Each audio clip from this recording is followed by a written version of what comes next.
Hello, my dear students of magic. It's Demian. Welcome back to the dormitory for another evening of shared parchment, ancient tales, and peaceful rest. Today we are diving into one of the darkest, most chilling tales in magical history. Tonight's story takes us through shadows and secrets, through the rise and fall of the most feared, dark wizard the world has ever known. We'll explore the very nature of dark magic itself, the ancient curses that corrupt the soul and the life of a boy who became a monster.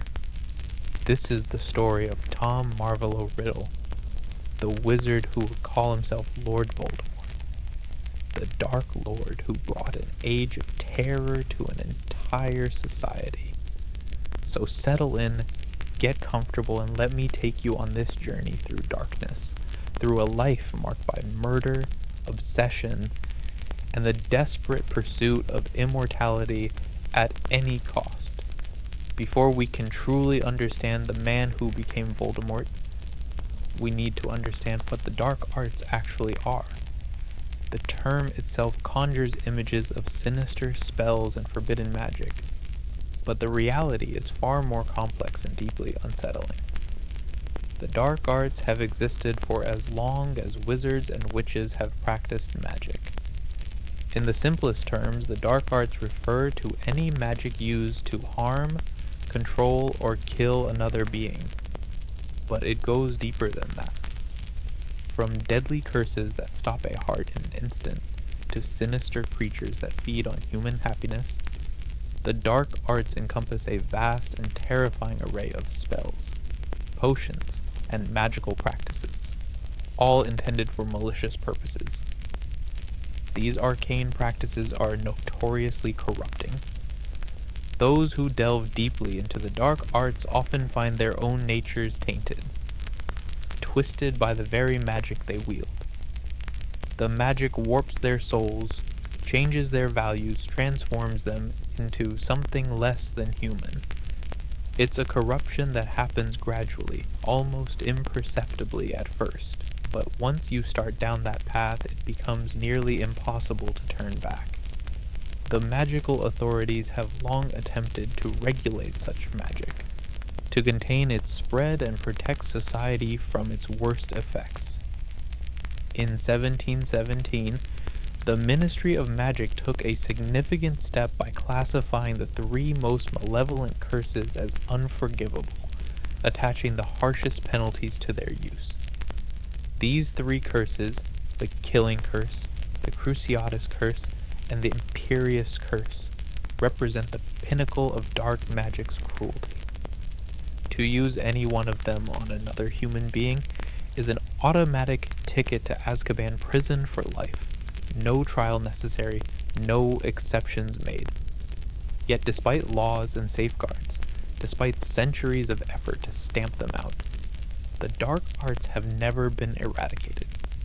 They persist, they evolve, they find new forms.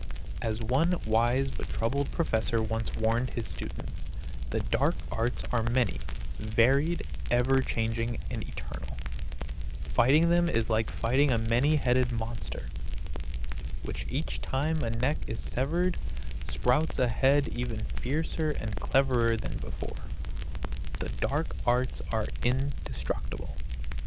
No matter how often society tries to defeat dark magic, it survives, it persists, it finds new practitioners willing to trade their humanity for power. From the shadowy corners of history come legends of the first dark wizards, those ancient sorcerers who pioneered the darkest magic known. One infamous example is Herpo the Foul, an ancient Greek sorcerer whose very name has become synonymous with evil. Herpo was the first wizard recorded to breed a basilisk, a giant serpent capable of killing with a single glance from its yellow eyes. But that wasn't his only achievement in darkness. Herpo is also credited as the first wizard to successfully create a Horcrux, an object imbued with a fragment of a wizard's soul to prevent true death. To create a Horcrux, a wizard must commit murder. The most heinous act imaginable, deliberately tearing their soul apart in the process. Herpo's deeds illustrate the core philosophy of the dark arts perfectly. A relentless, all-consuming pursuit of power and immortality at any cost, no matter how many innocent lives must be sacrificed along the way. Another grim tale from history tells of Ecrides, a 15th century wizard who built the fortress of Azkaban on a desolate island in the North Sea. Isolated from all human contact, Ecrides indulged in the worst kinds of dark arts, luring Muggle sailors to his fortress to torture and kill them for his own twisted pleasure. When he finally died and his concealment charms faded, the investigators who discovered Azkaban found the very walls steeped in misery and despair. The place was infested with Dementors, those terrible creatures born from the concentrated anguish Ecrides had created. These dark creatures, birthed from despair itself, are themselves tools of the dark arts, feeding endlessly on fear and hope, draining joy from any living thing nearby. Central to the dark arts are the so-called Unforgivable Curses, 3 spells feared above all others for their absolute cruelty. The first is Avada Kedavra, the Killing Curse. When cast, it manifests as a blinding green flash of light accompanied by a rushing sound, and it causes instant death. There's no pain, no struggle, no time to even comprehend what's happening. The victim simply ceases to exist, their life snuffed out in a heartbeat. What makes this curse particularly insidious is the intent required to cast it. It's not enough to simply speak the words and wave a wand. The caster must possess a genuine, deep-seated willingness to kill. They must want the target dead with every fiber of their being. A classroom full of students could all aim their wands and shout the incantation, and the result would be nothing more than perhaps a nosebleed. But someone who truly desires death, who has detached themselves emotionally from the value of human life, can unleash this curse with devastating effectiveness. There's no known counter curse, no way to block it with a shield charm. If the curse hits you, you die. It's that simple, that final, that absolute. The second unforgivable curse is Crucio, the Cruciatus curse, and in many ways it's even more terrible than the Killing Curse. Where Avada Kedavra ends life instantly, Crucio prolongs suffering. This curse inflicts excruciating, unbearable pain without causing any physical damage. Victims have been known to lose their minds completely from prolonged exposure, driven permanently insane by agony so intense that their consciousness simply shatters under the strain. To cast this curse effectively, one must desire to cause pain for its own sake. Righteous anger isn't enough. The caster must derive satisfaction from the suffering of others, must take pleasure in their screams and pleas for mercy.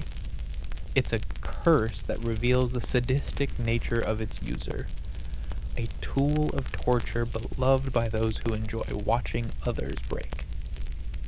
The third unforgivable curse is Imperio, the Imperious Curse, and it's perhaps the most insidious of all. This curse places the victim in a dreamlike trance, subjecting their will entirely to the caster's command. The victim remains conscious, aware, but utterly powerless to resist. They'll do whatever the caster orders, even if it goes against every moral principle they hold dear. They might commit murder, betray their loved ones, or walk calmly to their own death, all while some distant part of their mind screams in horror at what they're doing. The lasting impact of this curse on society cannot be overstated. After the first war against Voldemort ended, the imperious defense became a standard legal plea in trials. Many Death Eaters, Voldemort's followers, claimed they had acted under this curse, that they had no choice in their crimes. Whether this was true or simply a convenient lie, no one could say for certain. The curse created a fractured society where trust became impossible. Neighbor couldn't verify if neighbor was acting of their own free will. Friend might not truly be friend. The paranoia it spawned lasted for years after the war's end. But the dark arts extend far beyond these three curses. They encompass dark creatures like Dementors, Acromantulas, and Inferi, reanimated corpses that do their master's bidding. They include dark potions, deadly poisons, and mind-altering drafts that can enslave or kill. They involve cursed objects that bring harm to anyone who touches them. Many dark spells are subversive and subtle, jinxes and hexes designed to cause misfortune and suffering in ways that are hard to trace. Others are brutally direct, designed to maim or destroy with maximum efficiency.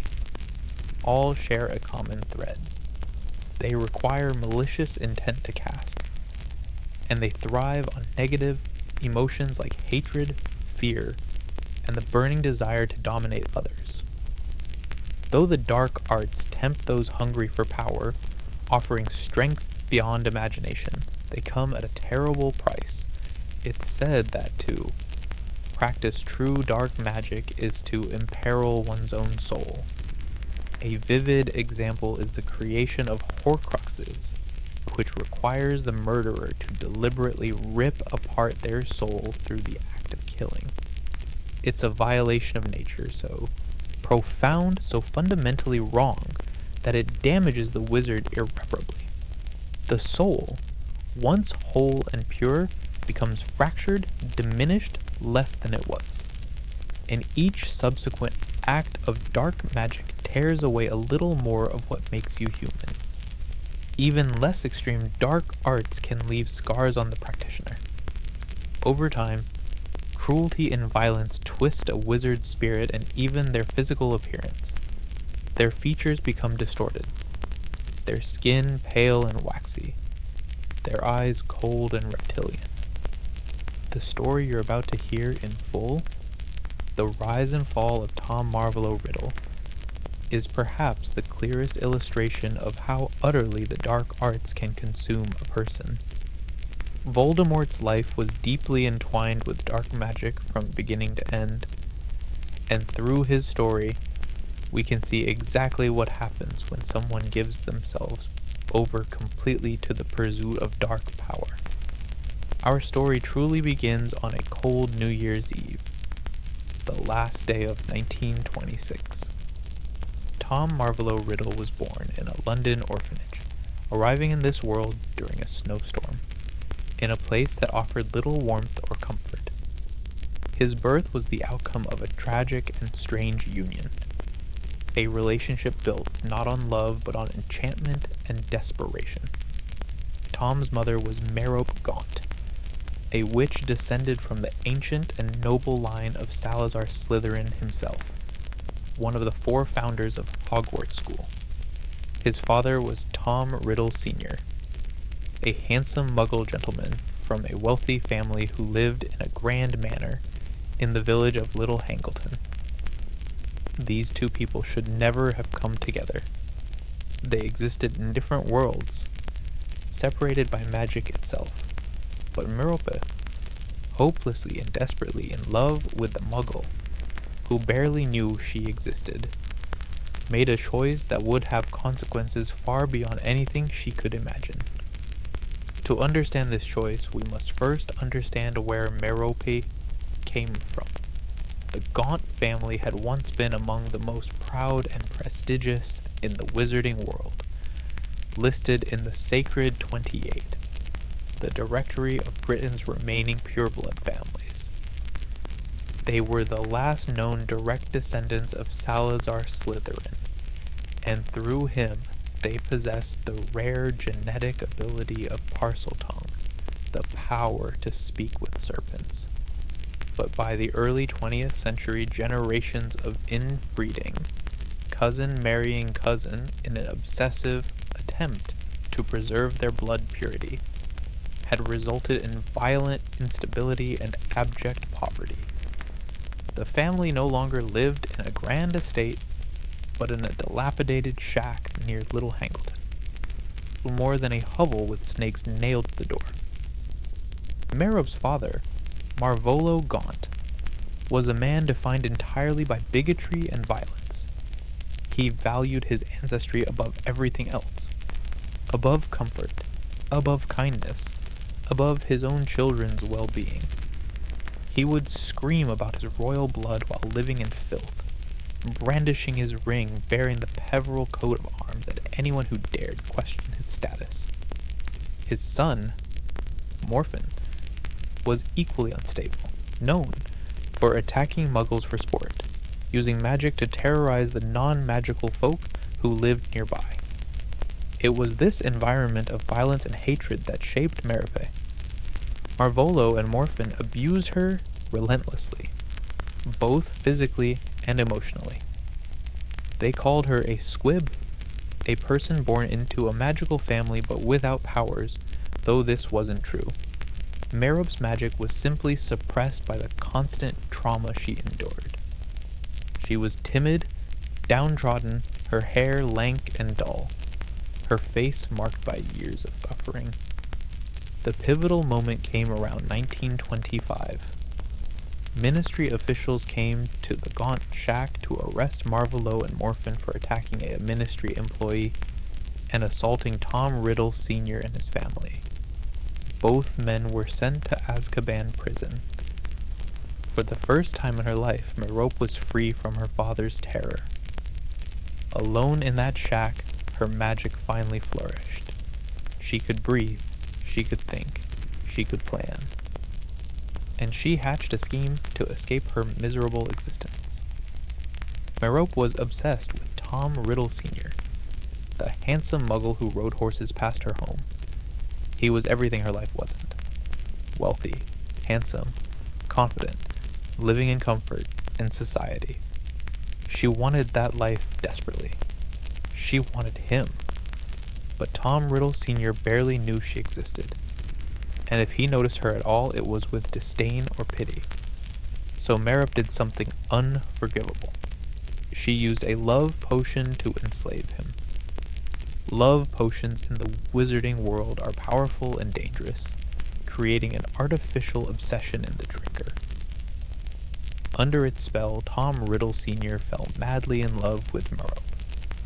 He married her, abandoned his family and his life in Little Hangleton, and ran away with her to London.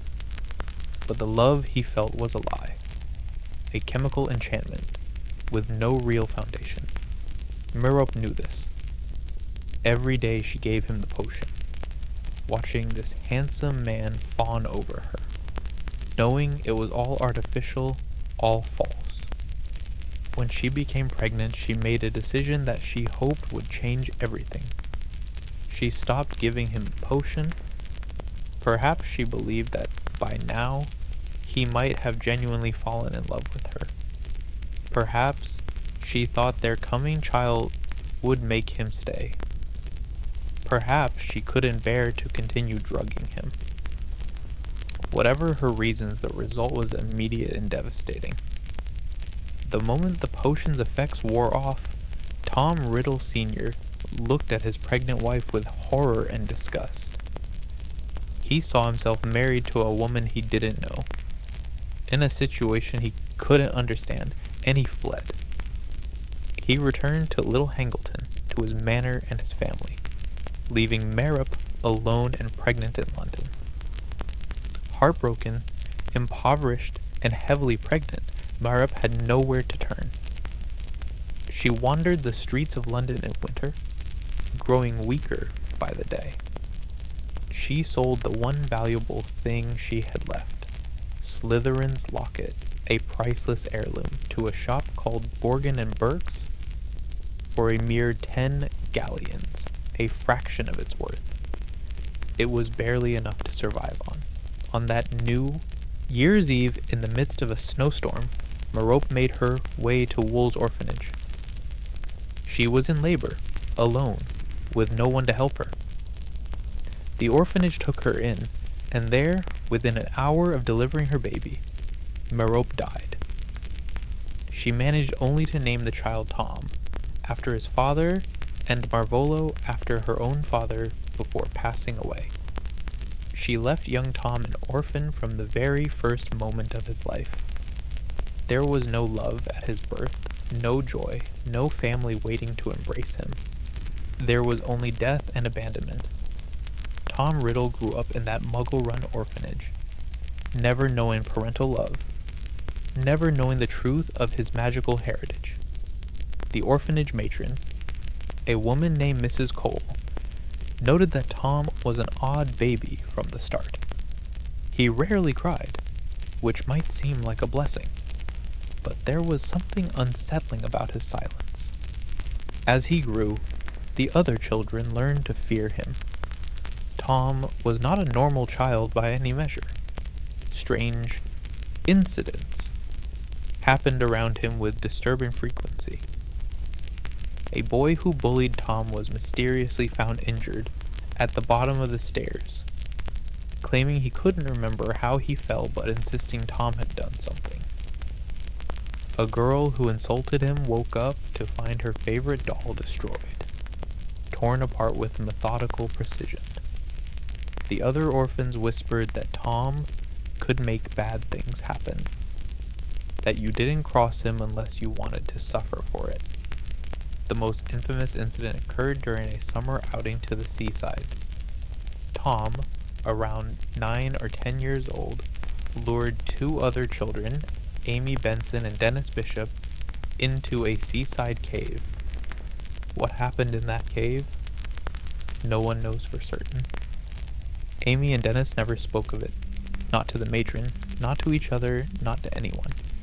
But they came out of that cave changed, traumatized, with a haunted look in their eyes that never fully went away.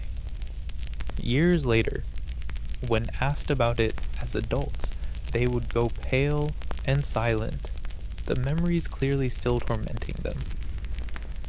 Whatever Tom did in that cave, it was cruel enough to scar two children permanently.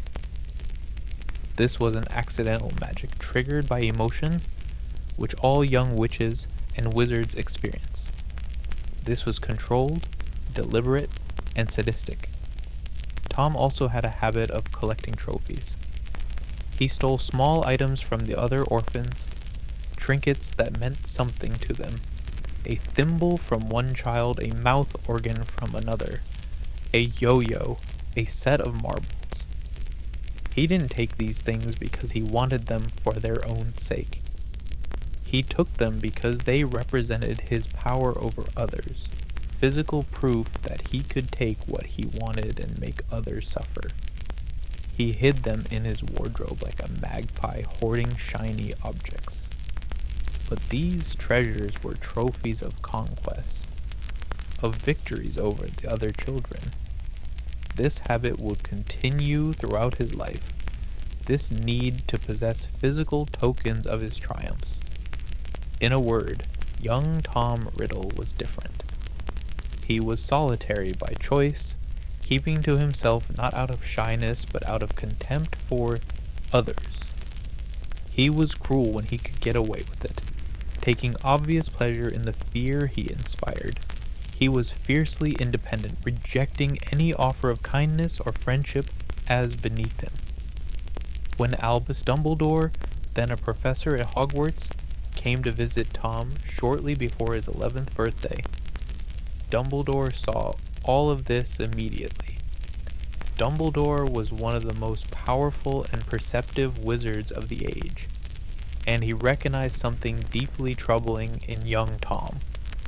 There were 3 traits evident in the boy that disturbed Dumbledore greatly: self-sufficiency taken to an extreme, a profound contempt for others, and that magpie-like tendency to collect trophies from his victims. these weren't normal childhood behaviors. These were early signs of a mind that saw other people as objects to be used and dominated, not as fellow human beings deserving of empathy or respect. The meeting between Dumbledore and 11-year-old Tom was remarkable in its own way. Tom initially thought Dumbledore was a doctor or some authority figure come to punish him, and he was immediately defensive. But when Dumbledore revealed that Tom was a wizard, that he had been invited to attend Hogwarts School of Witchcraft and Wizardry, Tom's demeanor changed entirely. For the first time, his life made sense. The strange things he could do, the power he wielded over others, it all had an explanation. He wasn't broken or wrong, he was special. He was magical.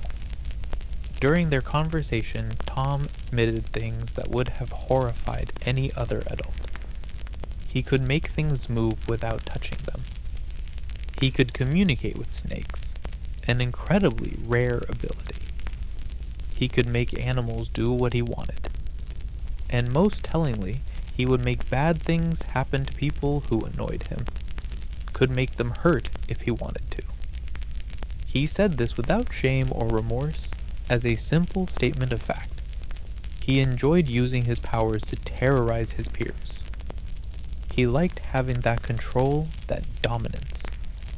Dumbledore, wary but hopeful that Hogwarts might nurture Tom's talents in a more positive direction, agreed to take him to Diagon Alley to get his school supplies.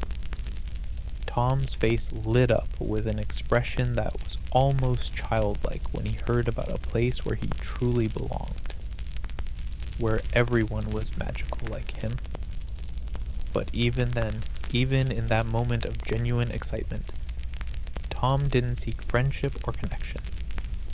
What he sought was power and recognition. He wanted to be the best, the most powerful, the most feared. When they visited Ollivander's wand shop, Tom found his wand, 13.5 inches, with a phoenix feather core. The wandmaker remarked on the wand's brother, another wand with a feather from the same phoenix. That other wand had been sold to a young wizard years before, a wand that would one day belong to the boy who would be Tom's greatest enemy. But that's a connection neither Tom nor Dumbledore understood at the time. Upon arriving at Hogwarts in 1938, Riddle was sorted into Slytherin House. This surprised no one who knew his heritage. Slytherin House valued ambition, cunning, and pure blood lineage, and Tom possessed all three, at least in his own mind. At school, Tom was brilliant, charming, and handsome.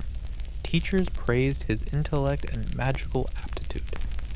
Headmaster Armando Dippet called him a model student. Other students saw him as an excellent scholar who could help them with their homework. Tom quickly learned to wear a mask of polite humility and kindness, hiding his arrogance and cruelty beneath a charismatic exterior. He smiled when appropriate, offered assistance when it suited his purposes, and generally played the role of the perfect student. Few guessed the darkness growing inside him, the contempt he felt for everyone around him, the grandiose visions of power that occupied his thoughts. Tom began to research his heritage obsessively. He learned about the Gaunt family and their connection to Salazar Slytherin. This discovery thrilled him beyond measure. Here was a lineage of pure blood superiority and legendary magical power that resonated perfectly with his own grandiose self-image. The fact that Slytherin had built the Chamber of Secrets at Hogwarts, a hidden chamber containing a monster, meant to purge the school of Muggle-born students, fit perfectly with Tom's growing ideology. Never mind that Tom himself was a half-blood, his father a Muggle. He conveniently ignored this inconvenient truth, focusing instead on his mother's pure blood heritage and his connection to Slytherin. He became a zealous believer in pure blood supremacy, despising Muggles and especially his own Muggle father for the common blood in his veins. In secret, he delved deep into the library's restricted section, hunting for information about the Chamber of Secrets, about Slytherin's legacy, about powerful dark magic. It wasn't long before Tom's research bore fruit. In his 5th year, around 1942, Tom finally discovered the secret of the Chamber of Secrets. The chamber had been built by Salazar Slytherin himself, hidden somewhere in the school, and it contained a monster that would carry out Slytherin's noble work. As Tom saw it, purging Hogwarts of those unworthy of magic.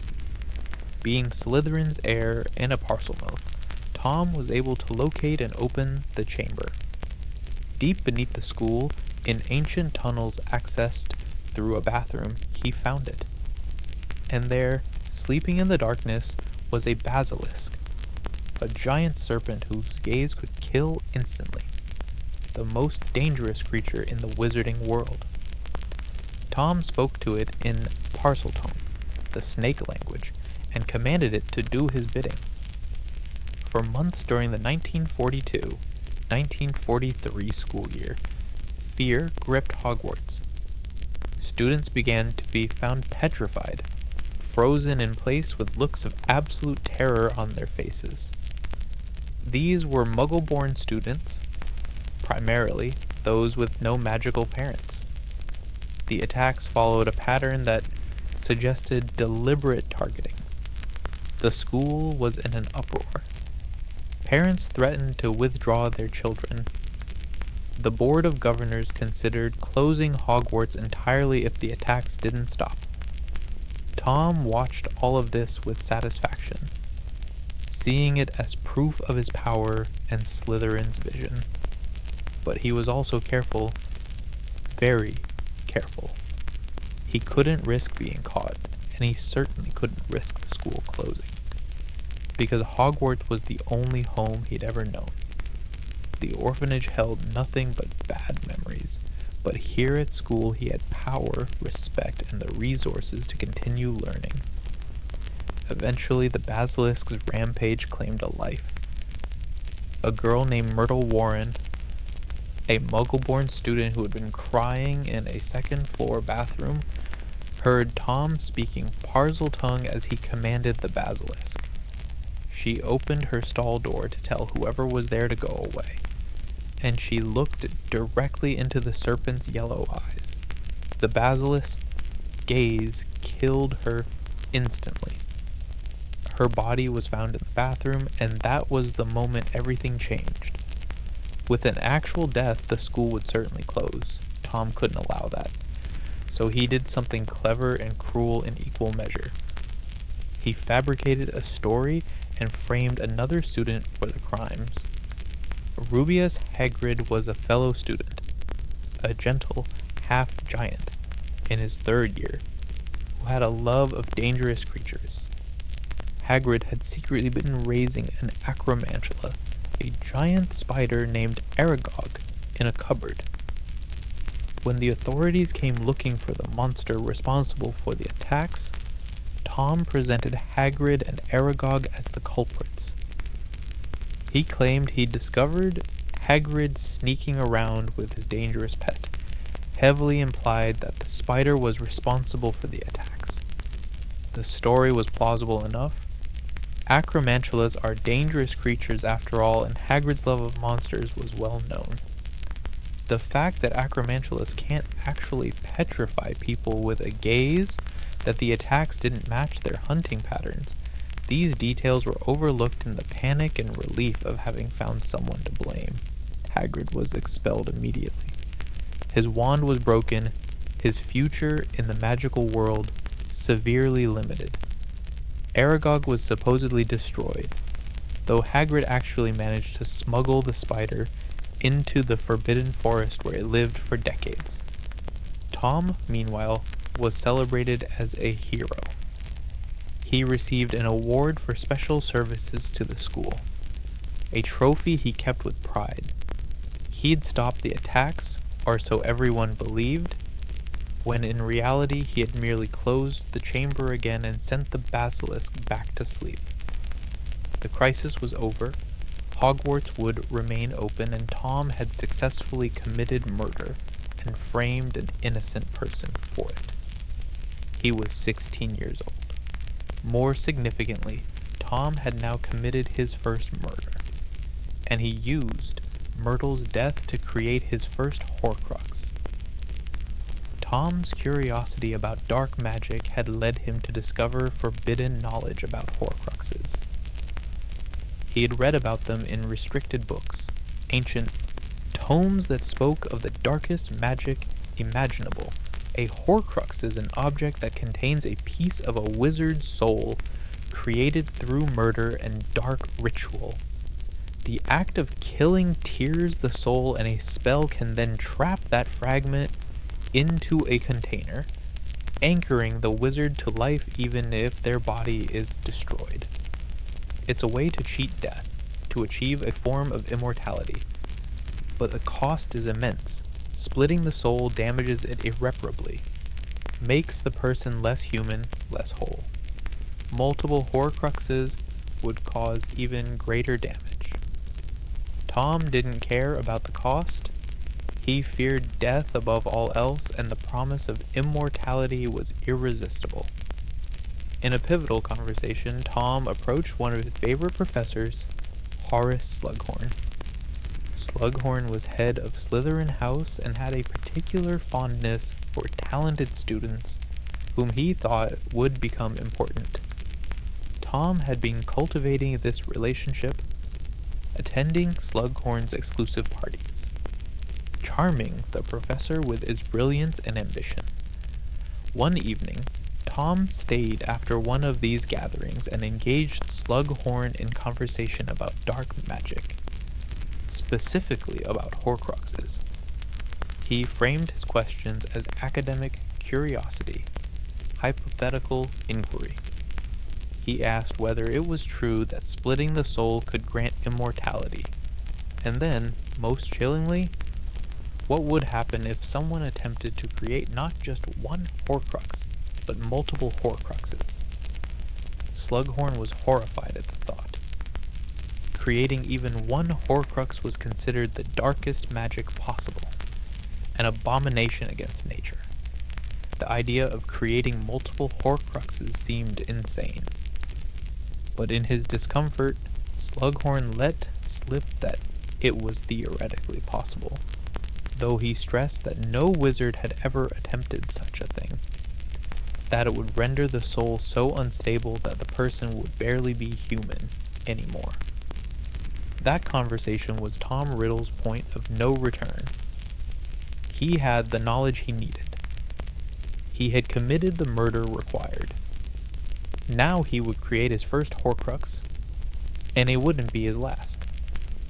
Tom chose a blank diary, a simple notebook he'd purchased in London, as the container for his first soul fragment. There was a symbolic significance to this choice. The diary represented his cleverness and planning. It contained his 16-year-old self, his thoughts and personality from this period, but it was more than just a memory device. Tom designed this Horcrux to be a weapon, something that could one day be used to reopen the Chamber of Secrets and continue Slytherin's work of purging Muggleborns. The diary could possess whoever wrote in it, allowing Tom's preserved consciousness to take over their body and use them as a puppet. There was also a dark irony in using a Muggle diary to further Slytherin's pure-blood cause, perhaps a nod to Tom's own half-blood status. This creation of his first Horcrux marked the true birth of Lord Voldemort. From this point forward, every step Tom took would sink him deeper into darkness, would tear away more of his humanity, would transform him from a brilliant but troubled boy into something monstrous and barely recognizable as human. And he made this choice knowingly and willingly. No one forced this path on him. His upbringing was difficult, his childhood traumatic. But in the end, these were his choices, his murders, his transformation. By the time Tom graduated from Hogwarts in 1945, he was the perfect image of a model student. He had been made a prefect in his 5th year, a position of authority and trust. By his 7th year, he was head boy, the highest student honor Hogwarts could bestow.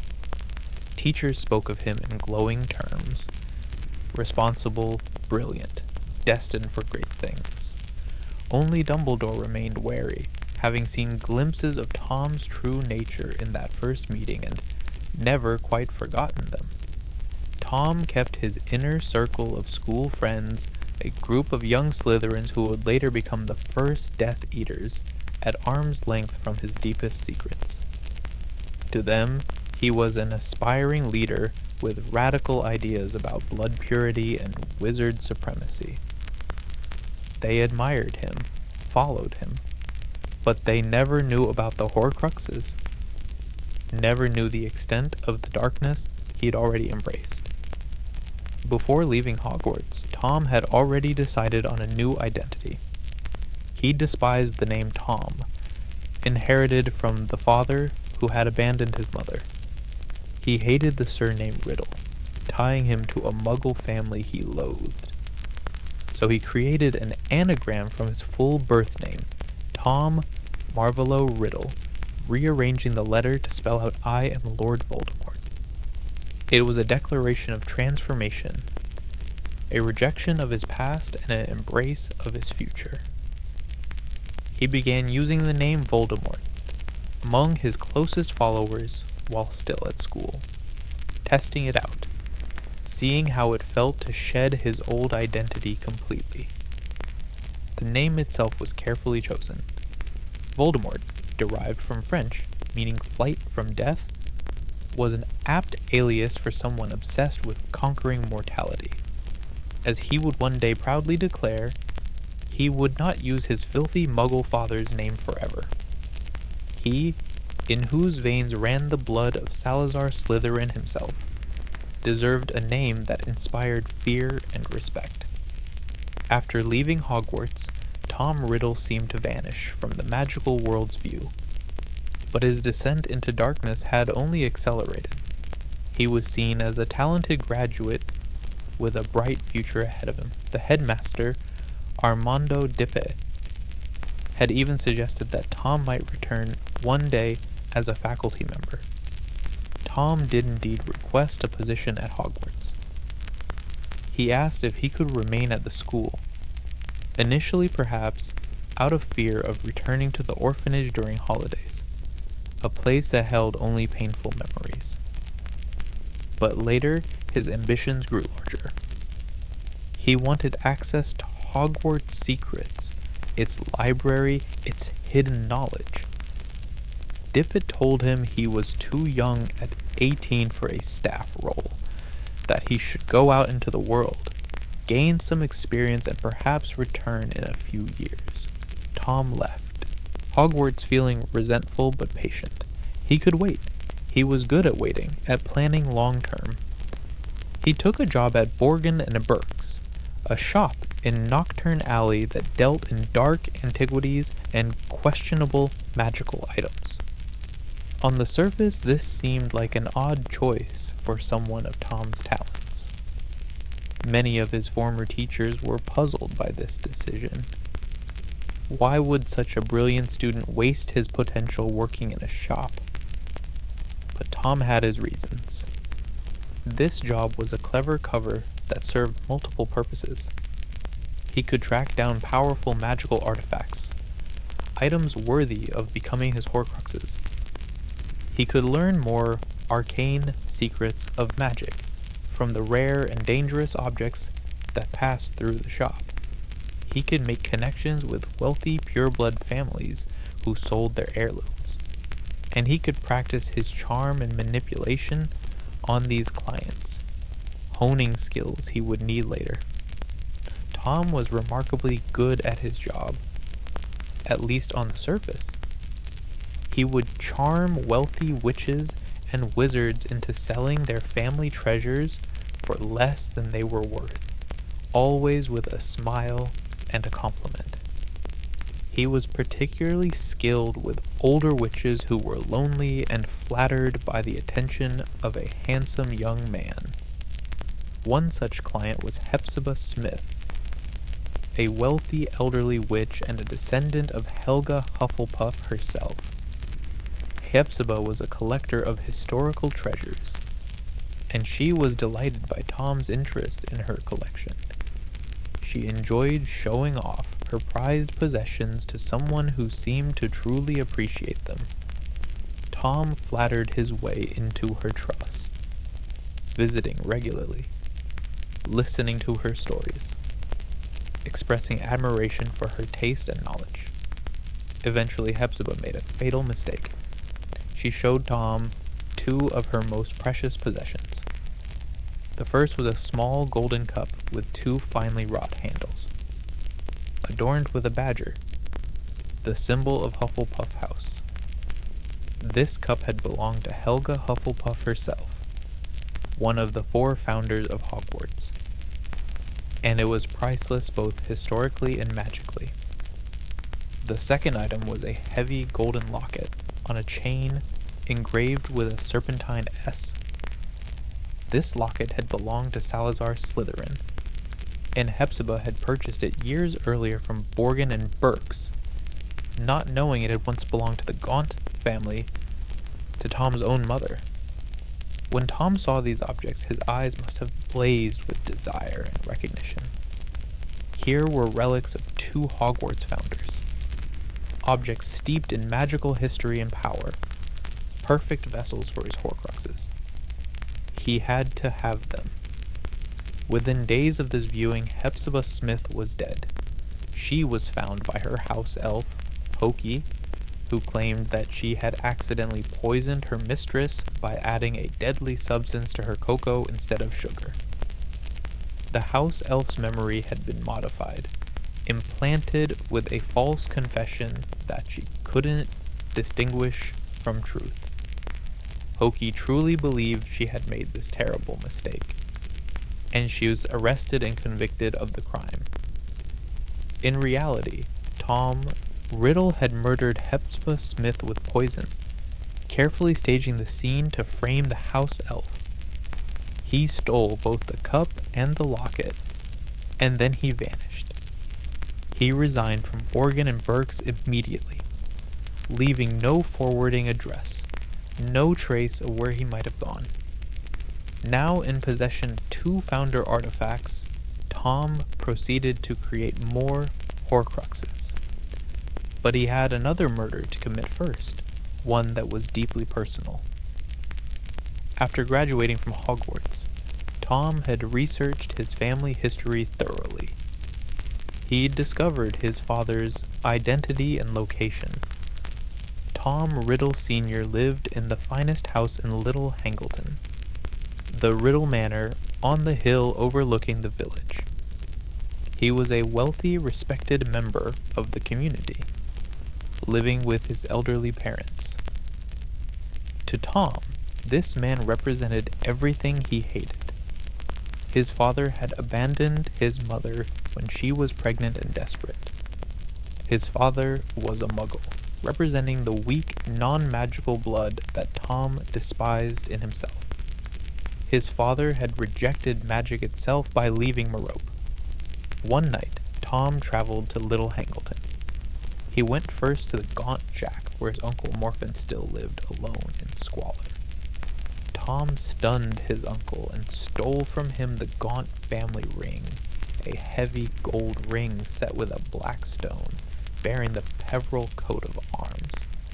Tom didn't know at the time that the stone in this ring was one of the Deathly Hallows, the Resurrection Stone, a legendary object said to recall the dead.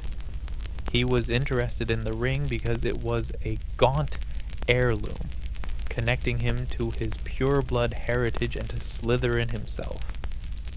After stealing the ring, Tom modified Morphin's memory, implanting false recollections of committing a crime that Tom was about to perpetrate.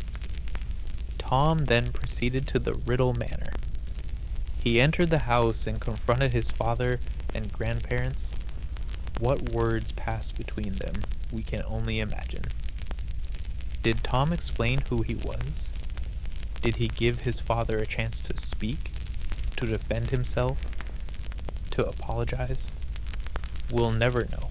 What we do know is that Tom Riddle murdered all three of them that night using the killing curse. Tom Riddle Sr., the man who had abandoned him. Thomas and Mary Riddle, his paternal grandparents who had never known of his existence. 3 lives ended in flashes of green light. 3 bodies left arranged in the drawing room, with expressions of shock frozen on their faces. The authorities found them the next morning, dead with no marks of violence, no explanation for their deaths. The Muggle police were baffled, but Tom had left a scapegoat. Morphin Gaunt, with his modified memory, confessed to the murders. He believed he had killed the Riddles in revenge for past grievances. Morphin was sent to Azkaban, where he would die years later, still believing he was a murderer. Tom, meanwhile, used the murder of his father to transform the Gaunt ring into his second Horcrux. This act was deeply symbolic for him. By killing his father, Tom severed all ties to his ice Muggle heritage. He removed the man who represented his greatest shame, the weak blood that ran through his veins. He avenged what he saw as his mother's dishonor, and he gained an artifact of his pure blood ancestry to house another fragment of his soul. The patricide was both murder and self-transformation, an attempt to kill off the part of himself that was Muggle, to be reborn as something purely magical and powerful. Tom now had 3 Horcruxes: the diary from Myrtle's murder, the ring from his father's murder, and he would soon create a 3rd from Hepzibah Smith's death. He used her murder to transform Hufflepuff's cup into a Horcrux. Each of these objects was chosen with great care and symbolism. The diary represented his cleverness, and his plan to continue his work even if he couldn't be physically present. It housed a preserved memory of his 16-year-old self, the age when he first split his soul, a fragment of Tom Riddle before he fully became Voldemort. The ring was a treasured Gaunt, heirloom tying him to his pure blood ancestry and to the Peveril family line. The cup was a relic of Helga Hufflepuff, a trophy taken from one of Hogwarts' founders, representing conquest and his connection to the school he considered his true home. Tom also had Slytherin's locket, which he would turn into his 4th Horcrux. This locket had belonged to his mother's family and to Salazar Slytherin himself, the founder Tom most admired. It was the perfect symbol of his heritage and his twisted vision of blood purity. But Tom wasn't done collecting founder artifacts. He learned about another legendary item, Ravenclaw's diadem, a lost relic said to grant wisdom to its wearer. The diadem had been missing for centuries, and its location was one of Hogwarts' greatest mysteries. But Tom was patient and cunning. During his years at school, he had befriended, or rather manipulated, every person who might have useful information. One such source was the Grey Lady, the ghost of Ravenclaw Tower. The Grey Lady was actually Helena Ravenclaw, daughter of Rowena Ravenclaw. In life, she had stolen her mother's diadem and run away with it, hiding it in a forest in Albania. She had been murdered there by a man who loved her, and her ghost returned to Hogwarts, bound there by guilt and regret. Tom, with his charm and false empathy, convinced Helena to tell him the story. She revealed where she had hidden the diadem, in a hollow of a tree in an Albanian forest. Years after leaving Hogwarts, Tom traveled to Albania. He found that forest, searched until he located the diadem, and recovered it. He murdered someone during this trip, likely an Albanian peasant, who witnessed something they shouldn't have, and used that murder to transform the diadem into his fifth Horcrux. Later, Tom would create a sixth Horcrux, though this one would come much later in his story. By the time he was around 30 years old, Tom Riddle had physically changed dramatically. The multiple Horcrux creations, the immersion in dark magic, the murders, all of this had taken a toll on his appearance. He was no longer the handsome young man who had charmed his teachers and classmates. His face had become pale and waxy, his features somehow blurred and snake-like. His eyes, once dark and human, had taken on a reddish tint. Those who had known him at school struggled to recognize him. The transformation was shocking and disturbing. Around 1967, roughly 10 years after he'd last visited Hogwarts, Tom returned to the school. Armando Dippet had retired, and Albus Dumbledore was now headmaster. Tom came to request the defense against the dark arts teaching position once again. This time, he wasn't asking as a young graduate, but as someone with years of experience in the magical world. But his real motives went beyond simply wanting to teach. He coveted access to Hogwarts secrets and saw the position as a way to influence young wizards and witches, to recruit them to his cause of pure blood supremacy. He also had a very specific reason for this visit. He wanted to hide the diadem Horcrux somewhere within Hogwarts, in a place where it would be safe and undiscovered. When Dumbledore met with Tom in his office, he was shocked by the transformation. The brilliant, handsome student he'd been wary of years ago was now something else entirely. Tom's appearance was disturbing, his presence unsettling. Dumbledore could sense the dark magic radiating from him. The conversation was tense. Dumbledore asked Tom about his travels and activities over the past years. Tom gave vague answers, speaking of distant countries and deep magic. When Tom requested the teaching position, Dumbledore refused him directly. He stated clearly that he knew Tom's true motives, that Hogwarts would not be a base for dark magic or recruitment to dark causes. Tom's mask of courtesy slipped for just a moment, revealing the fury and hatred beneath. But he controlled himself, thanked Dumbledore coldly for his time, and left the castle. Before departing, Tom accomplished his secret goal. He hid the diadem Horcrux in the Room of Requirement, a magical room in Hogwarts that appears only when someone is in great need. Tom had discovered this room during his years as a student. It could transform into whatever space the person needed, and when used as a hiding place, it became a vast warehouse of lost and hidden objects. Generations of items left there by students and teachers. Tom hid the diadem in this room, placing it on a bust and surrounding it with piles of junk. It would remain there, undiscovered, for decades. As Tom left Hogwarts that day, rejected and humiliated by Dumbledore's refusal, he cursed the Defense Against the Dark Arts teaching position. From that day forward, no teacher in that post would last more than a year.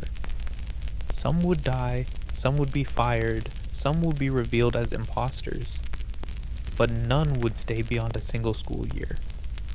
The curse held for decades.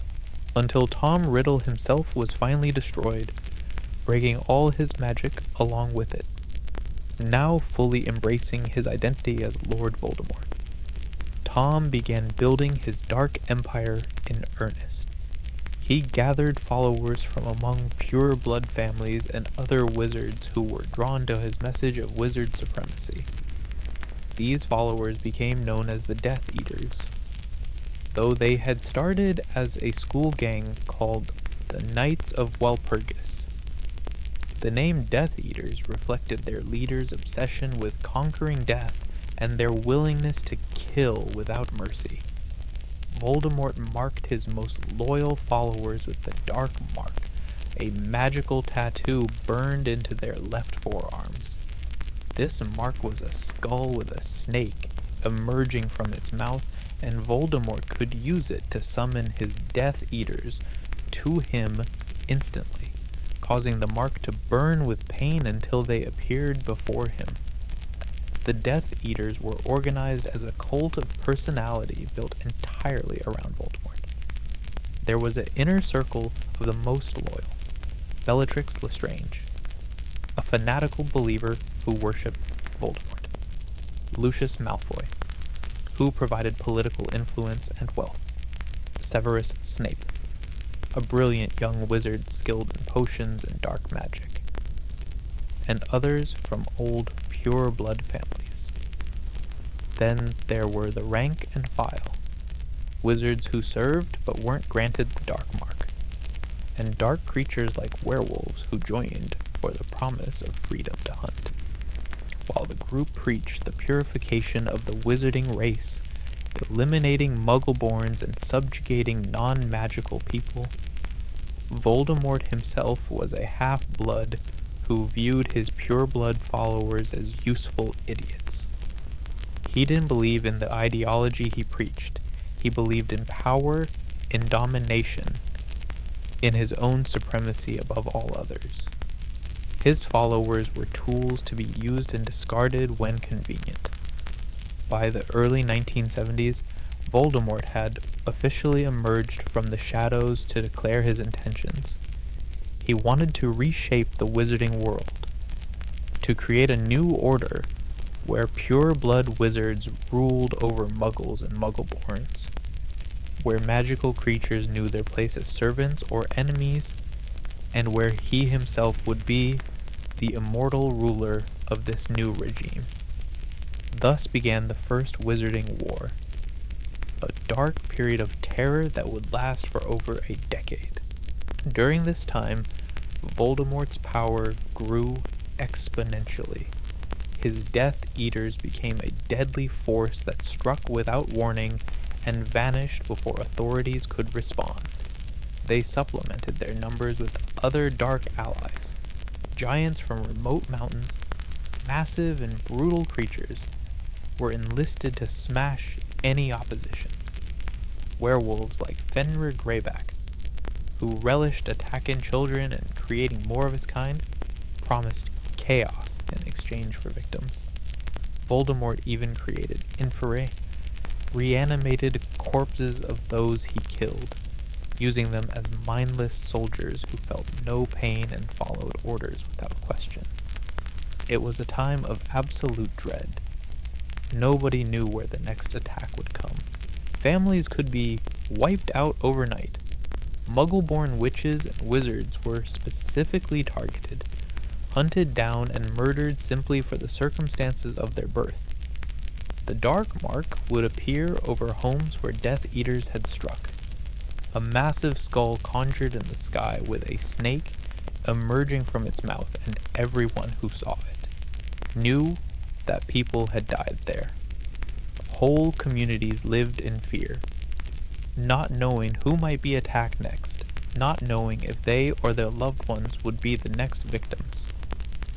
The Ministry of Magic struggled desperately to respond. They were paralyzed by fear and infiltration.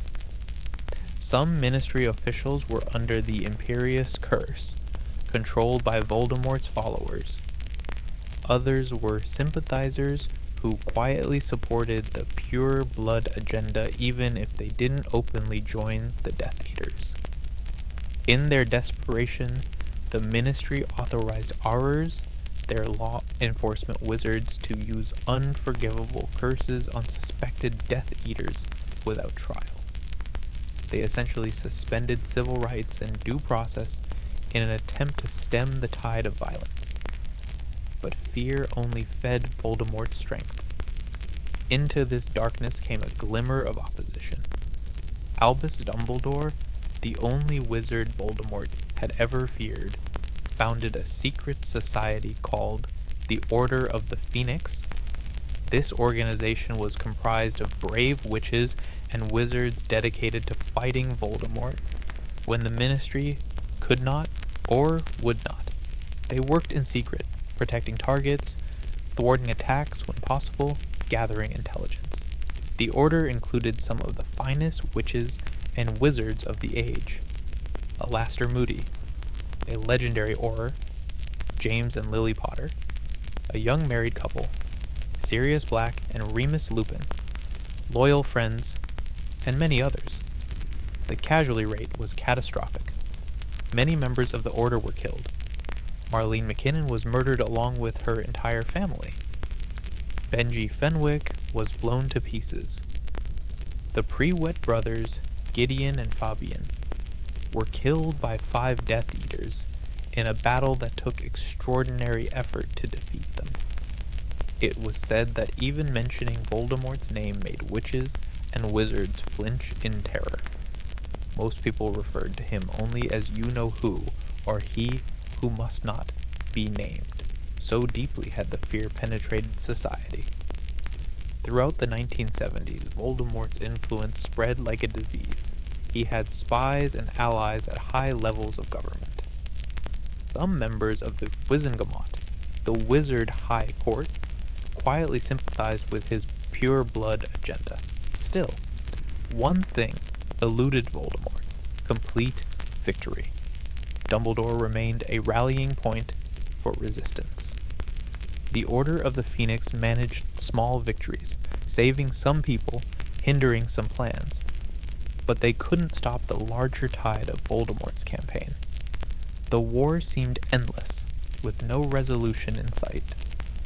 But then, in 1980, everything changed because of a prophecy.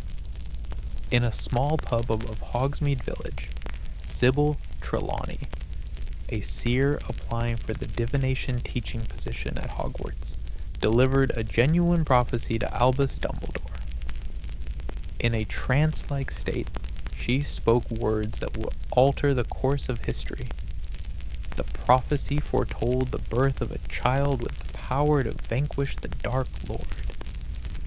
This child would be born as the 7th month dies, to parents who had thrice defied Voldemort.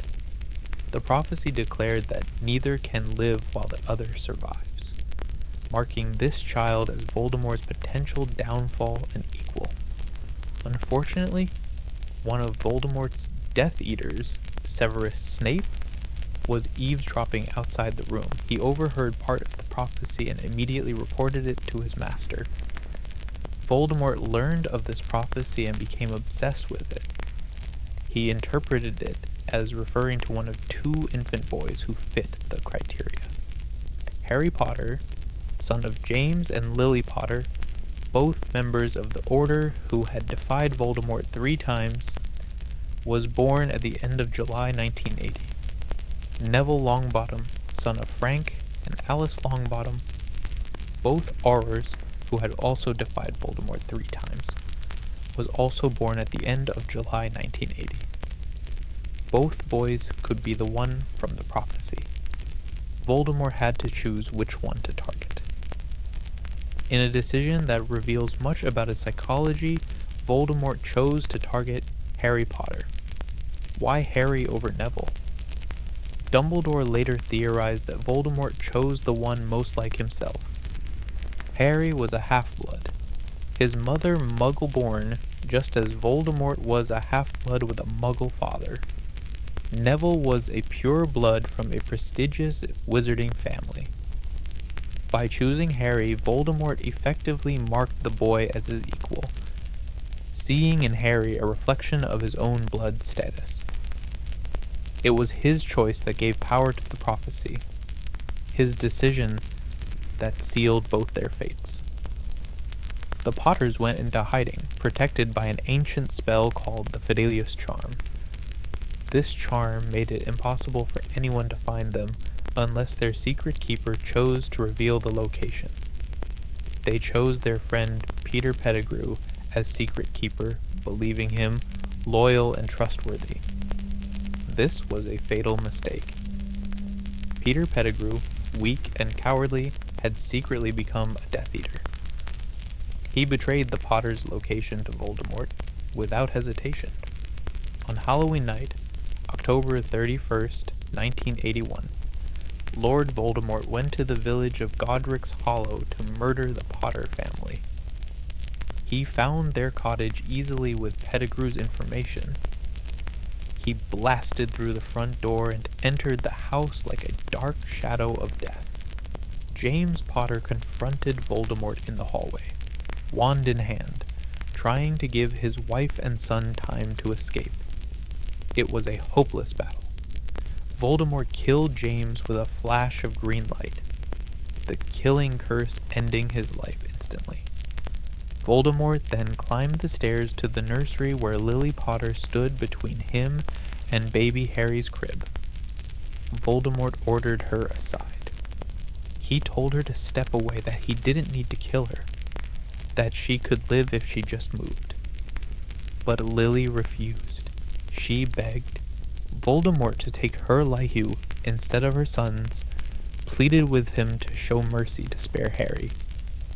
Voldemort, who understood nothing of love or sacrifice, who had never in his entire life put another person's welfare before his own, couldn't comprehend why she wouldn't simply step aside. He killed her, the green light of the killing curse striking her down as she stood protecting her child. But Lily's selfless act had invoked ancient magic.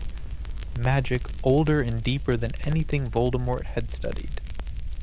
By sacrificing herself out of pure love, by choosing to die when she could have lived, Lily cast a protective charm over Harry that Voldemort neither understood nor anticipated.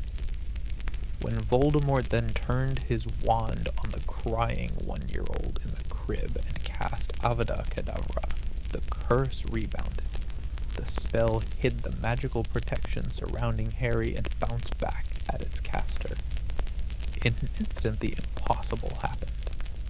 The Dark Lord's body was destroyed, blown apart by his own curse.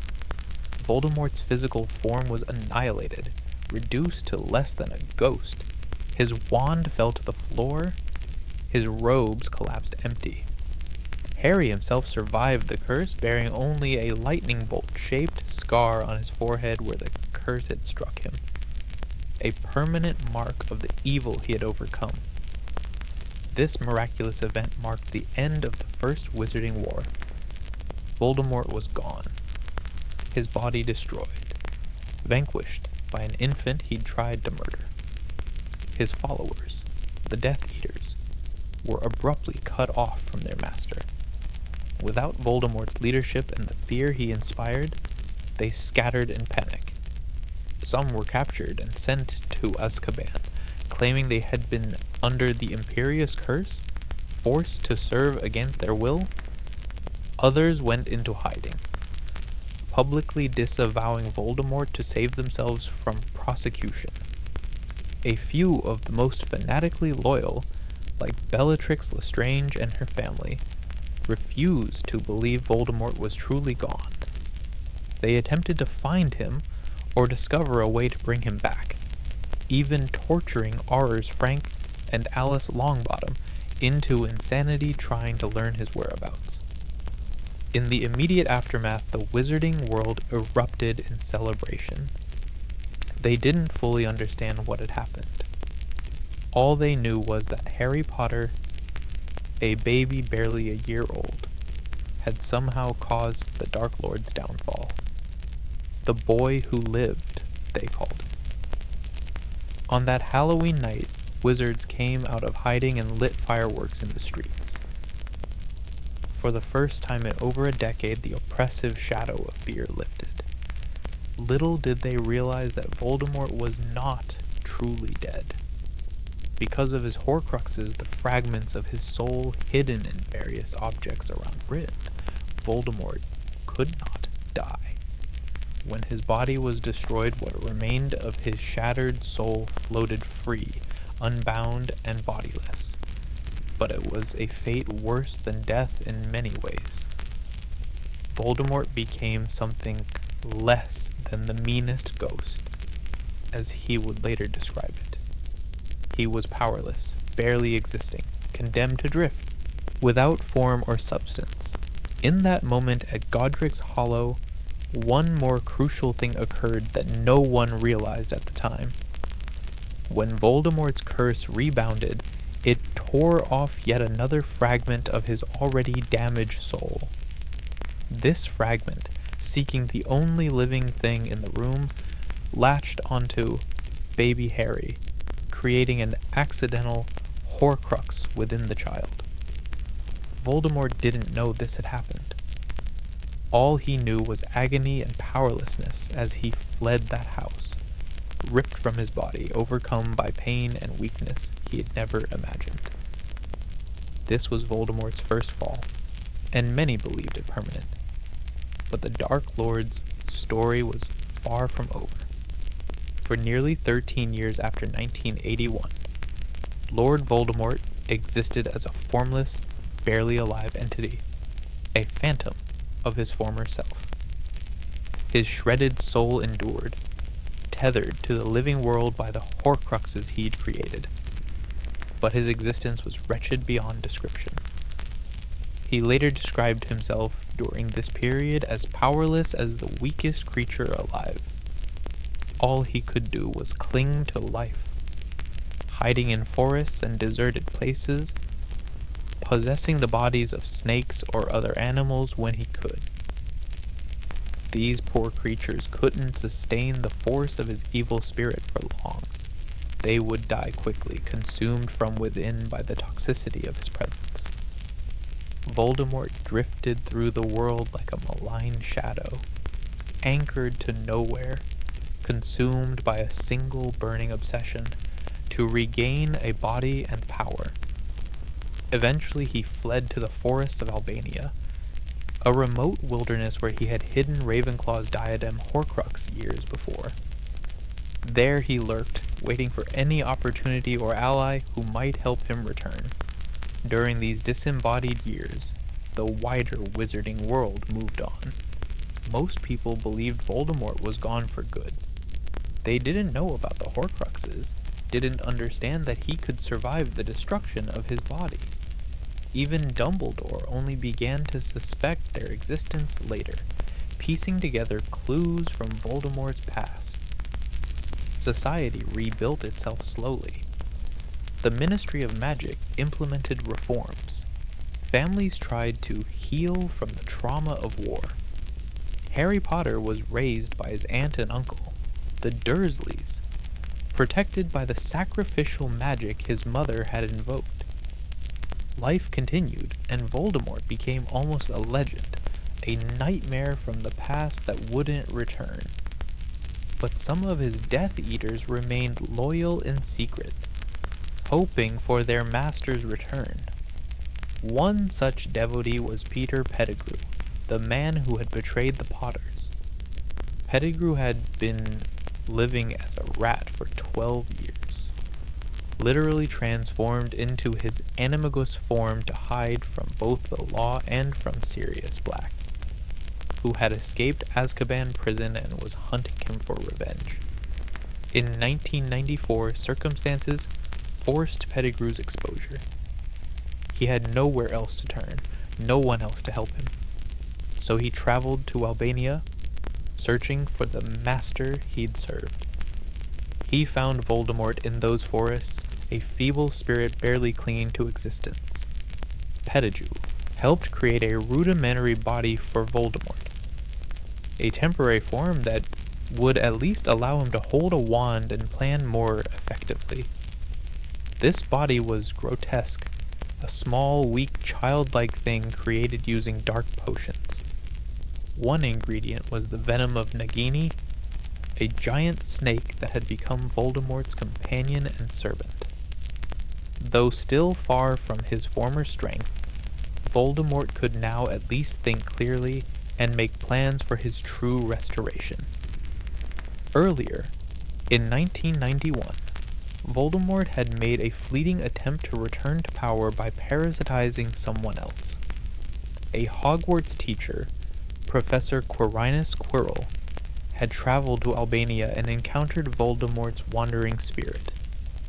Sensing opportunity, Voldemort possessed Quirrell, sharing his body in a parasitic relationship. He literally attached himself to the back of Quirrell's head, hidden beneath a turban. Voldemort forced Quirrell to attempt to steal the Philosopher's Stone, a legendary alchemical substance created by Nicholas Flamel that could produce the elixir of life and grant immortality. The stone had been moved to Hogwarts for safekeeping, and Quirrell spent a year trying to steal it. This plan led to a confrontation with Harry Potter, then in his first year at Hogwarts. When Quirrell touched Harry, the protection from Lily's sacrifice, still present in Harry's skin, destroyed Quirrell's body. Voldemort's spirit fled again, once more bodiless and in agony. By 1994, with Pettigrew's help, Voldemort devised a more sophisticated plan for resurrection. They needed information and resources. They captured a ministry witch named Bertha Jorkins, who was traveling through Albania on vacation. Voldemort tortured her mind, breaking through memory charms that had been placed on her, extracting vital information. From Bertha, he learned that the Triwizard Tournament would be held at Hogwarts that school year, that Harry Potter would likely participate, and that a loyal Death Eater, Barty Crouch Jr., was still alive and hidden in England. With this knowledge, Voldemort formulated a daring scheme. He and Pettigrew returned to Britain. They freed Barty Crouch Jr. from his father's control. Crouch Jr. then infiltrated Hogwarts by impersonating Professor Alistair Moody using Polyjuice Potion. Over the course of the school year, Crouch Jr. manipulated the Triwizard Tournament, ensuring Harry would win and touch a portkey that would transport him directly to Voldemort. Everything went according to plan. On June 24th, 1995, Harry Potter touched the Triwizard Cup and was transported to a graveyard in Little Hangleton, to the very place where Tom Riddle Sr. was buried. There, Voldemort awaited him. In that graveyard, under the light of the full moon, Peter Pettigrew performed a dark ritual to restore Voldemort to full bodily form. This ritual was ancient and gruesome, requiring 3 specific ingredients. Bone of the Father, unknowingly given, taken from Tom Riddle Sr.'s grave, desecrating his father's remains. Flesh of the Servant, willingly sacrificed, for which Pettigrew cut off his own right hand, dropping it into the potion. And blood of the enemy forcibly taken, for which Pettigrew stabbed Harry's arm and collected his blood in a vial. These ingredients were added to a boiling cauldron containing Voldemort's rudimentary body. When the ritual was complete, when the potion had done its work, Lord Voldemort rose from the cauldron in a new body. He was tall and skeletal thin, his skin ghastly pale, almost translucent. His face was snake-like, flat where a nose should be, with slit-like nostrils like a serpent's. His eyes glowed red with malice and madness. His fingers were long and spider-like. He was hairless and terrible to behold, something that looked barely human. He summoned robes and a wand, dressing himself with deliberate slowness, savoring the sensation of having a body again. Then he summoned his Death Eaters, pressing his wand to the dark mark tattoo on Pettigrew's arm. The mark burned, calling to all those who bore it, and one by one robed figures began appearing in the graveyard. Voldemort's followers returned to him with mixed emotions. Some wept with joy or terror. Others approached with caution, uncertain of their reception. Voldemort was furious with many of them. He coldly reprimanded those who had not searched for him, who had abandoned him in his time of weakness. He mocked those who had used the Imperious defense to avoid Azkaban, calling them cowards. He praised only a few, like those who had gone to Azkaban rather than deny him, and those who had remained at liberty to work toward his return. Then, to demonstrate his restored power and settle an old score, Voldemort chose to duel Harry Potter in front of his assembled followers. Harry, bound to a gravestone, was forced into a duel he couldn't win. But something unexpected happened. When their wands connected, when both cast spells simultaneously, a strange magical effect occurred. Voldemort's wand and Harry's wand shared the same core, both containing feathers from the same phoenix. This created a rare magical phenomenon called priori incantatem.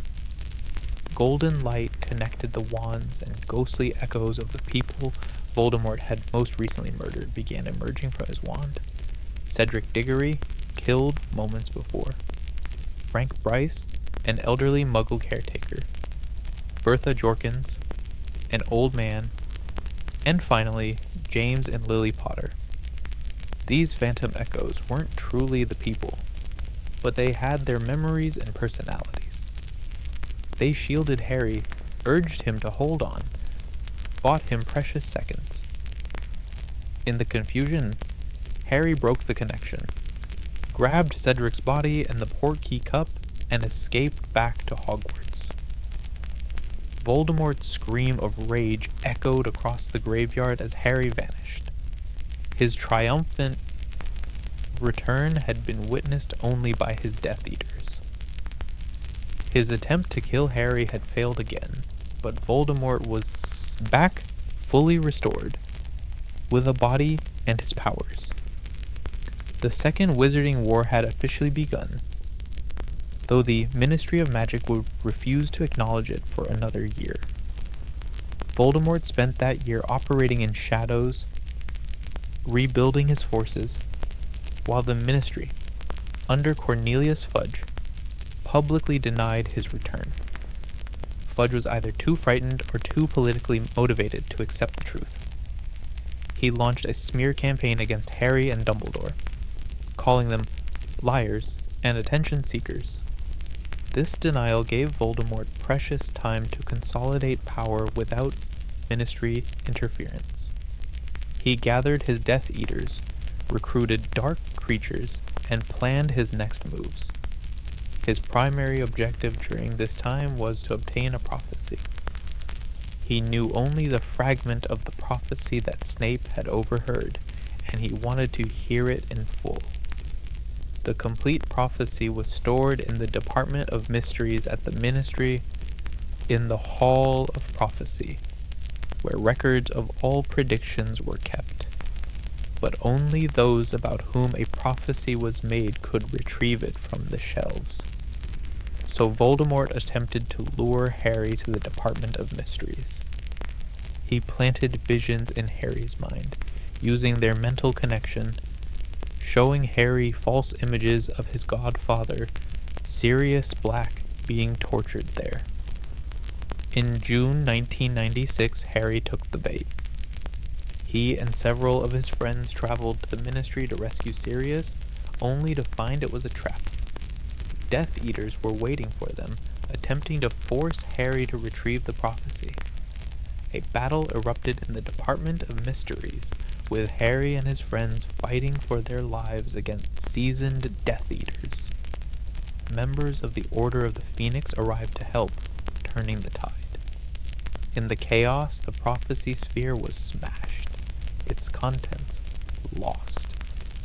Enraged by this failure, Voldemort himself appeared in the Ministry atrium. He dueled Albus Dumbledore in a spectacular display of magical power, using abilities far beyond normal wizardry. The two most powerful wizards of the age fought each other directly for the first and only time. The battle was fierce and destructive, but neither could overcome the other.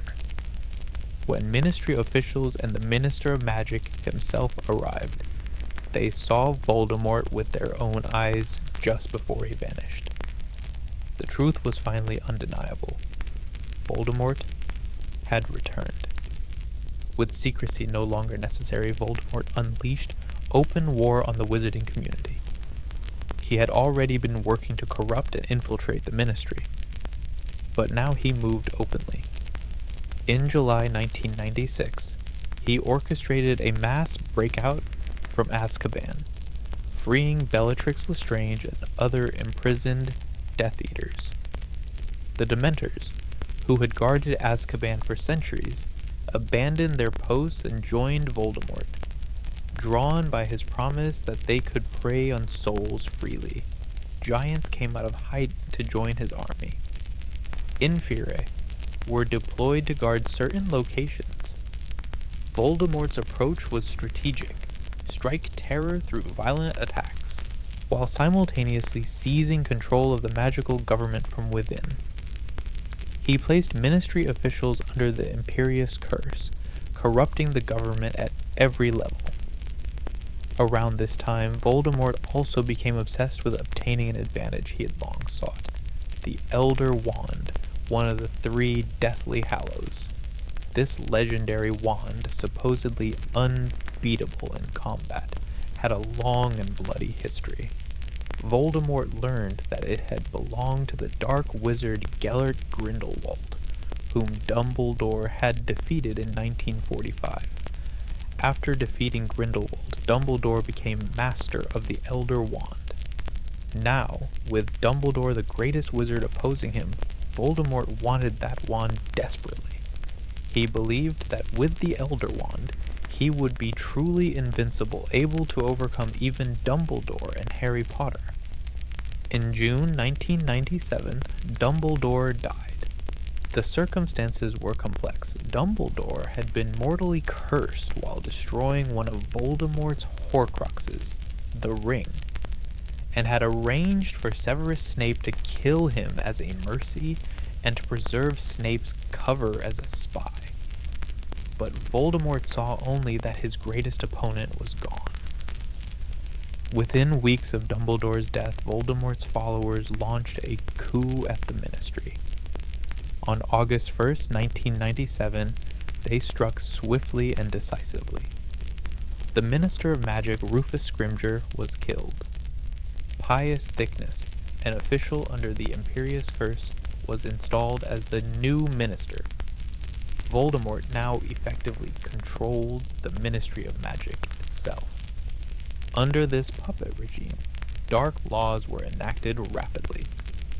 Muggle-born witches and wizards were persecuted systematically, forced to register with the Ministry and prove they had magical ancestry. Many were sent to Azkaban on false charges of stealing magic. The Ministry became a totalitarian state almost overnight. In the atrium, they erected a new statue called Magic is Might, depicting a witch and wizard sitting on thrones made of twisted, tortured Muggle bodies. It was propaganda designed to normalize the idea that magical people were naturally superior and that non-magical people were barely human. Even Hogwarts fell under Voldemort's control. He appointed Severus Snape as headmaster and placed 2 Death Eaters, the Caro siblings, as teachers. They taught dark arts openly, making it a required subject, and used unforgivable curses on students as punishment. It was a reign of terror perhaps worse than the First War, because now the very institutions meant to protect society had been turned to evil purposes. Throughout the year following the Ministry takeover, Voldemort was largely absent from public view. He was pursuing his personal obsession, the Elder Wand. He tracked its history methodically. He traveled to visit the wand maker Gregorovich, torturing him for information about the wand.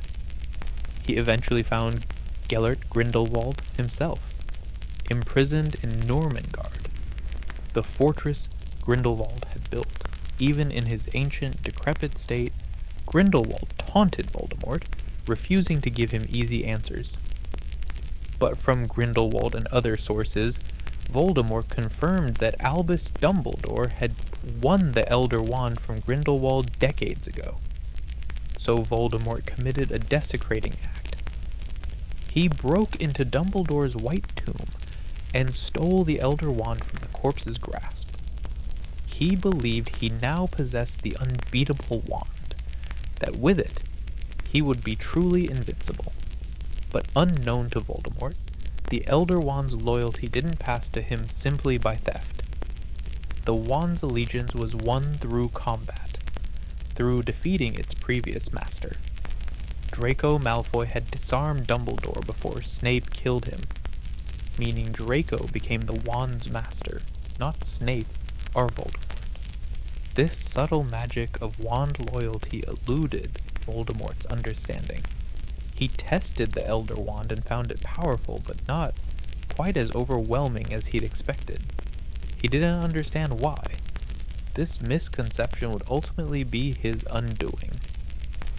As spring 1998 arrived, Harry Potter and his friends were on a secret quest to destroy Voldemort's Horcruxes. Dumbledore, before his death, had explained to Harry about the Horcruxes and set him on this mission. One by one, they succeeded. They retrieved Slytherin's locket from a cave and destroyed it with the sword of Gryffindor. They broke into Gringotts Bank, stole Hufflepuff's cup from Bellatrix Lestrange's vault, and destroyed it. They found Ravenclaw's diadem hidden in the Room of Requirement and destroyed it in magical fire. With each Horcrux destroyed, Voldemort felt a part of his soul die. He was unnerved by these feelings, these moments of pain and disconnection, though he didn't fully understand what was happening. By May 1998, only 2 Horcruxes remained. Nagini, the giant snake that Voldemort kept always at his side, and the unknown Horcrux within Harry Potter himself. Voldemort grew increasingly unstable as more of his soul was destroyed. Everything came to a final confrontation on May 2nd, 1998, at Hogwarts Castle. Harry, Ron, and Hermione had gone there searching for the diadem Horcrux. Their presence triggered the defenders of Hogwarts to mobilize. The Order of the Phoenix, Dumbledore's army, students, and teachers all prepared to defend the school. When Voldemort learned Harry was at Hogwarts, he launched an all-out assault. The Battle of Hogwarts erupted as his army of Death Eaters, giants, dementors, acromantulas, and other dark creatures swarmed the castle grounds. The battle was chaos and carnage. Many died on both sides. Voldemort commanded from a distance initially, from the Shrieking Shack outside the school grounds. There, he committed one of his last cruel acts. He believed that Severus Snape, by killing Dumbledore, had become master of the Elder Wand. To make the wand truly serve him, Voldemort believed he needed to kill its current master. So he set Nagini upon Snape, having the snake bite him repeatedly with her venomous fangs. Severus Snape died there, bleeding out on the floor of the shack. But his final act was to pass crucial memories to Harry. Memories that revealed the truth about everything. That Snape had been Dumbledore's spy all along. That Harry himself was a Horcrux and would need to die. That Lily's sacrificial protection was the key to everything. As the battle raged through the night, Voldemort's forces gradually pushed the defenders back. The casualties mounted. Fred Weasley was killed in an explosion. Remus Lupin and Nymphadora Tonks fell in combat. Colin Creevey, a young student, died trying to fight. As dawn approached, Voldemort issued an ultimatum. He declared a 1-hour ceasefire and demanded that Harry Potter surrender himself in the Forbidden Forest, or he would kill everyone who remained at Hogwarts. Harry, having learned from Snape's memories that he was a Horcrux and must die for Voldemort to be truly mortal, made the choice to sacrifice himself. He walked alone and unarmed into the Forbidden Forest to face Voldemort, accepting death to save his friends. In a clearing among the trees, Voldemort and his Death Eaters waited like specters. Harry stepped forward and revealed himself. Voldemort, without hesitation or mercy, without offering any chance to speak or explain, cast the killing curse. The green bolt of light struck Harry and he fell to the ground, apparently dead. But something extraordinary happened that Voldemort didn't understand. By willingly sacrificing himself, by choosing to die to save others, Harry invoked the same protective magic his mother had used. Everyone at Hogwarts that Harry died for was now protected by his sacrifice. More importantly, Voldemort's curse destroyed the fragment of his own soul inside Harry, but it couldn't kill Harry himself. The complex magic surrounding Harry, the fact that Voldemort had used Harry's blood in his resurrection and thus carried Lily's protection within himself, meant that Harry couldn't truly die while Voldemort lived.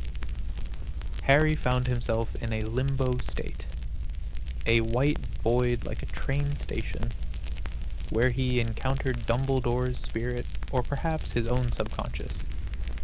There, Harry saw what was left of Voldemort's soul, the mutilated fragment that had been inside him, lying under a bench as a flayed, whimpering thing, suffering eternally beyond all help. Harry chose to return to life. Meanwhile, in the forest, Voldemort commanded Narcissa Malfoy to check if Harry was dead. Narcissa, desperate to know if her son Draco was alive inside the castle, whispered to Harry and asked. Harry confirmed Draco lived. Narcissa, in an act of mercy and betrayal against Voldemort, lied and told Voldemort that Harry was dead. Triumphant, believing he had finally killed the boy who lived, Voldemort forced Hagrid to carry Harry's body back to Hogwarts. He displayed Harry's apparently dead form to the defenders, declaring victory and demanding their surrender. It was a moment of horror and despair for those watching. But then Neville Longbottom, who had been prophesied as potentially being the one to defeat Voldemort, stepped forward.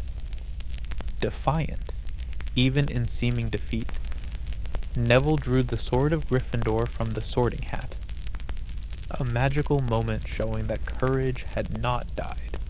In one swift stroke, Neville beheaded Nagini, destroying the final Horcrux and removing the last anchor keeping Voldemort immortal.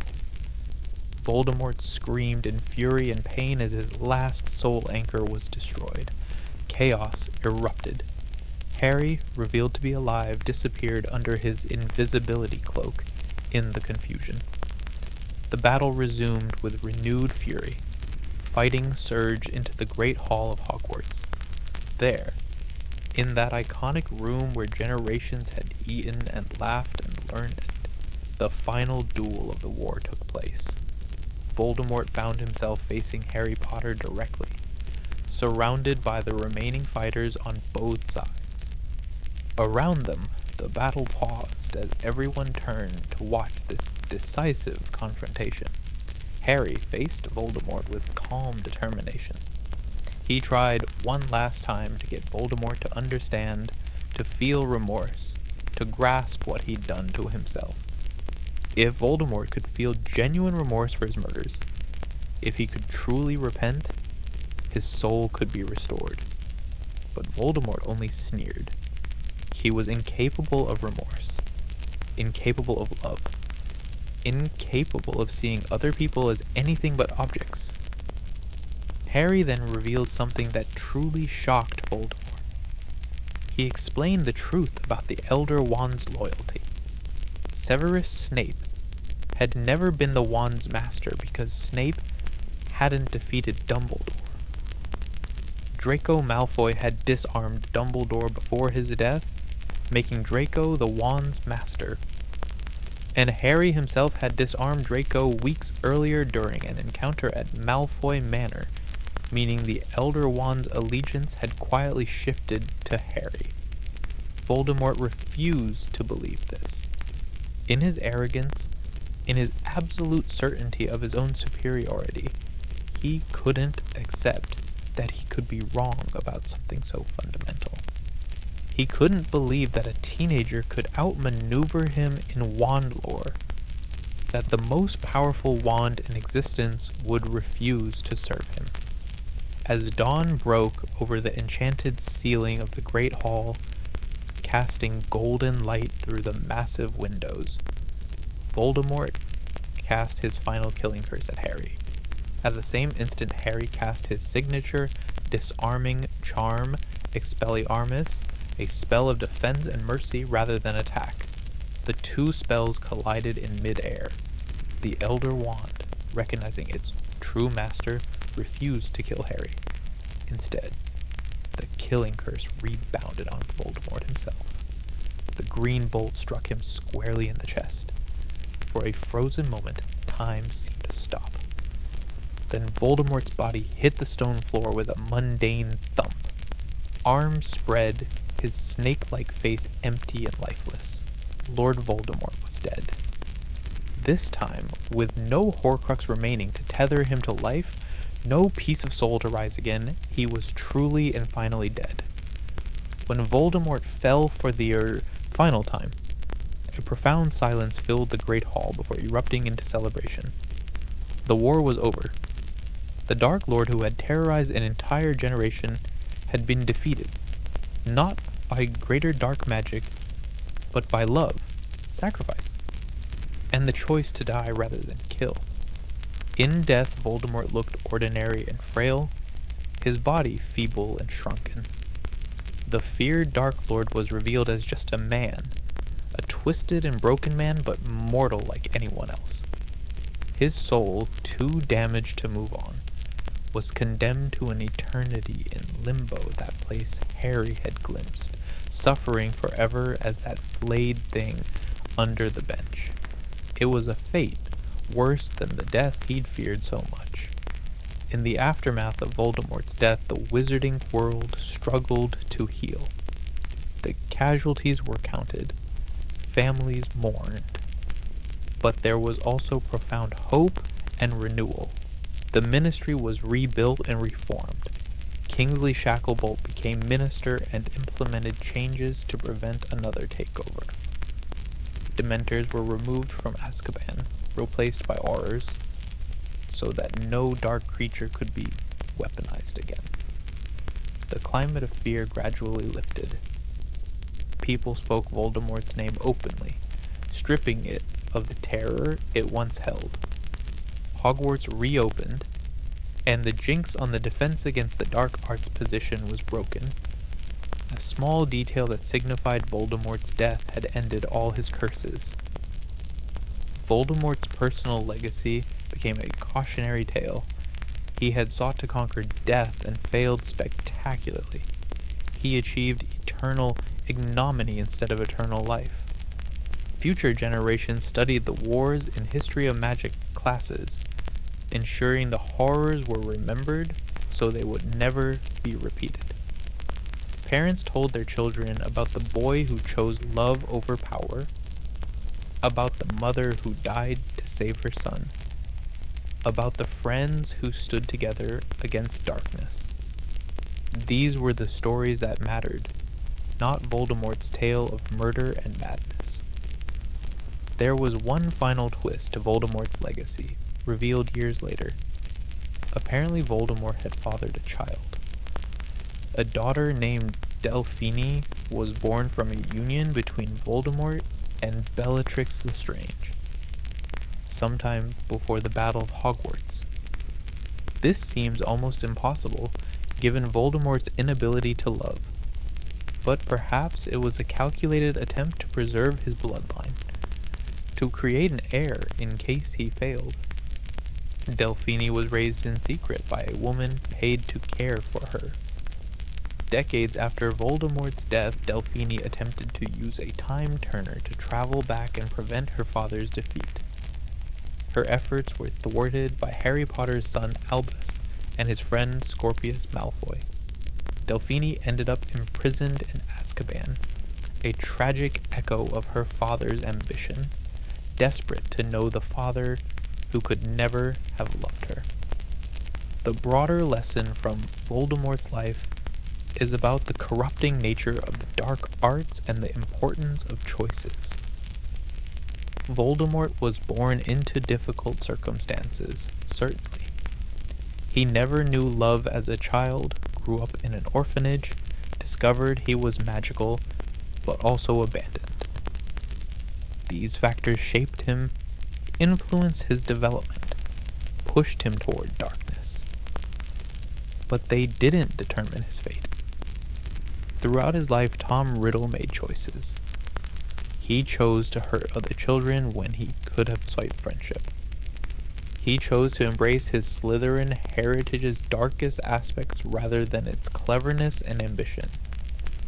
He chose to murder Myrtle Warren to create a Horcrux rather than turn away from that dark magic. He chose to kill his father rather than seek understanding or closure. He chose to pursue immortality through Horcruxes rather than accepting mortality as part of being human. Every step of the way, he had choices, and he consistently chose darkness, power, and domination over love, mercy, and connection. Harry Potter, by contrast, made different choices despite sharing many similarities with Voldemort. Both were orphans. Both were half-bloods. Both spoke Parseltongue. Both were marked by tragedy and loss, but Harry chose differently at every crucial juncture. He chose to value his friends rather than seeing people as tools.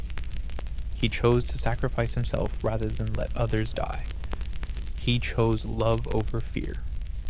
This dichotomy between Harry and Voldemort stands at the heart of their story.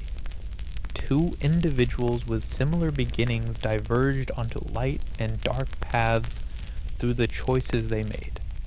The dark arts promised Voldemort power beyond imagination, and they delivered in a sense.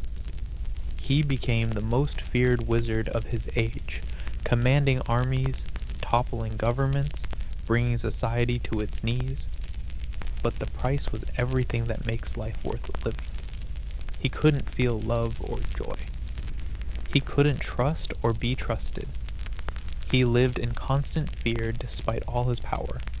Fear of death, fear of betrayal, fear of prophecies and the boy who lived. He mutilated his soul so thoroughly that he barely resembled a human being anymore, either physically or spiritually. In his quest to conquer death, he never truly lived. He was wealthy but knew no satisfaction, powerful but knew no peace, feared by all but loved by none. As we come to the end of this dark tale, there's something strangely comforting in its conclusion. No matter how powerful evil may rise, goodness and love can still prevail. The wizarding world emerged from darkness into light, scarred certainly, traumatized undoubtedly, but healing and moving forward. And as for Lord Voldemort, the once feared villain, in the quiet after the battle, his body was treated as any other mortal remains. In the end, for for all his power and all his dark magic, he was just a man.